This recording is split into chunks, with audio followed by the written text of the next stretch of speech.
ne vis que pour mon enfant.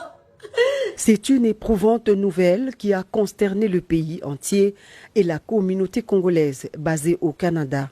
Le décès tragique d'Alexandra Martine Diengo Lumbaye, une étudiante congolaise de 21 ans portée disparue depuis la semaine dernière, puis retrouvée morte dans une rivière, n'a pas laissé indifférent le couple présidentiel de son pays d'origine. Le président de la République démocratique du Congo, Félix-Antoine Tshisekedi Tshilombo, qu'accompagnait la distinguée première dame Denise Nyakeru, tous deux très abattus, ont voulu à travers ce geste exprimer leur soutien, à travers eux la compassion de toute la République aux parents d'Alexandra, inconsolables et visiblement bouleversés face à cette perte inacceptable. Au-delà de la douleur, le président de la République a dit tout son attachement à la famille en détresse et exige que des enquêtes soient menées afin de lever le voile sur les causes de ce drame.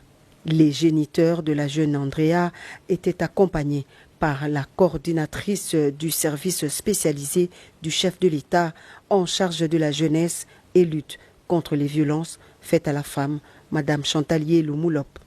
Le président de la République a dit qu'il va appuyer tous les processus parce qu'il faut mener l'enquête et que justice soit faite. Le président est vraiment, il sait qu'on ne peut pas toucher un seul Congolais. Lui-même, il a déjà dit, on ne touche pas aux Congolais. Tant qu'il est là, on ne touche pas aux Congolais. Alors, nous allons faire les démarches. Les démarches ont déjà commencé avec l'ambassade du Canada, ici en RDC, avec le ministère des Affaires étrangères, pour que la famille puisse aller voir le corps et continuer à mener l'enquête. Mais pour cela, nous sommes tellement contents d'avoir l'appui du président de la République et celui de la première dame. Le président, notre chef d'État, a dit qu'on doit continuer, qu'on doit mettre des avocats sur place, qu'on doit appuyer, on doit parler au Parlement canadien, qu'on doit rencontrer les élus canadiens. On doit aller plus loin dans l'enquête parce que, comme je vous dis, on ne touche pas à un Congolais. Et bien avant cela, le chef de l'État a reçu l'ambassadeur de la Fédération de Russie en République démocratique du Congo.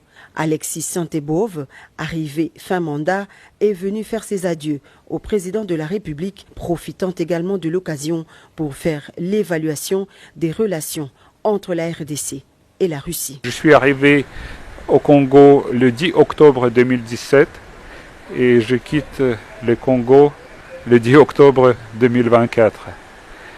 Et donc on a échangé avec le chef de l'État sur les perspectives des relations russes-congolaises. Et moi je viens d'informer son Excellence Monsieur le Président des projets qui sont en cours d'être réalisés. En plus, j'ai remercié le chef de l'État pour son implication personnelle dans le développement des relations entre nos deux pays. C'est grâce à lui qu'on a pu réaliser pas mal de projets entre nos deux pays et c'était lui qui a rencontré premièrement dans l'histoire de nos relations bilatérales le chef de notre État, le président Vladimir Poutine, c'était en 2019 à Sochi. L'ambassadeur a également évoqué plusieurs projets en cours entre la RDC et la Russie, notamment dans les domaines agricoles, culturels et de l'enseignement universitaire.